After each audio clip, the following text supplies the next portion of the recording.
Friends ఇక్కడ గీతాంజలి అలాగే వాళ్ళ ఆయన మ్యారేజ్ యానివర్సరీ కోసం మొత్తం అంతా కూడా రాజారావు అలాగే మనీష్ ఇద్దరు కలిసి అరేంజ్మెంట్స్ చేసేస్తారు. ఈలోపు వాళ్ళ అత్తయ్య వస్తుంది, అంటే గీతాంజలి వస్తుంది. ఇంకా మరోవైపు ఏమో అంజలి వంటలు చేస్తూ ఉంటుంది. మొత్తం అందరికీ పాపం వంటలు తనే ప్రిపేర్ చేస్తూ ఉంటుంది అనమాట. చెమటలు కార్చుకుంటూ అలా అలా చేసుకుంటూ ఉంటుంది. ఈలోపు ఏమవుతుందంటే గీతాంజలి అలాగే వాళ్ళ హస్బెండ్ ఇద్దరు కూడా వస్తారనమాట. ఇంకా ఫ్యామిలీ అంతా కూడా కలుస్తారు, వెల్కమ్ చెప్పుకుంటారు. సూపర్ హ్యాపీగా సెలబ్రేషన్స్ అన్నీ జరుగుతుంటాయి.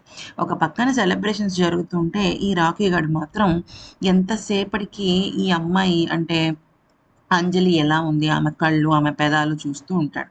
ఈలోపు అక్కడికి వాళ్ళ తాతగారు వచ్చి అంటాడు, మొన్న నేను నీకు చీర కొన్నాను కదమ్మా, ఆ చీర కట్టుకో, వంట అంతా చేసేసావు కాబట్టి ఆ చీరలో కొంచెం మంచిగా కనబడతావు అని చెప్పేసి అంటే, సరే తాతయ్య గారు నేను ఇప్పుడే కట్టుకుంటానని చెప్పేసి వంట ఆల్మోస్ట్ పూర్తి చేసేసి ఆ తర్వాత చీర కట్టుకోవడానికి పైకి వెళ్తుంది. ఈలోపు ఈ రాకీ గాడు ఏం చేస్తాడంటే ఒక కారు బొమ్మలో సీసీటీవీ కెమెరాస్ ఉంటాయి చూసారా, ఆ కెమెరాలు పెట్టి డ్రోన్ ద్వారా లోపలికి పంపిస్తారనమాట. అంటే ఆ రూమ్‌లో ఆ కారు ఉంటుంది. బట్టలు మార్చుకుంటూ ఉంటే ఆడవాళ్ళు మొత్తం అది రికార్డ్ చేసి పంపిస్తూ ఉంటుందనమాట.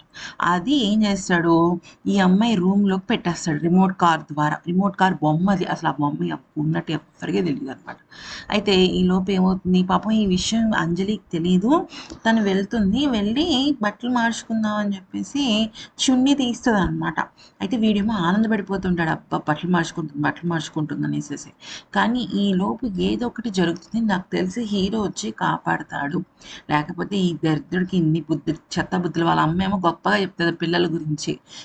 ఈ పాపం పనమ్మకి కనీసం ఇవ్వకుండా. ఇప్పుడు ఏం జరుగుతుందో చూద్దాం. ఈ వీడియో నచ్చితే లైక్, షేర్ అండ్ సబ్స్క్రైబ్.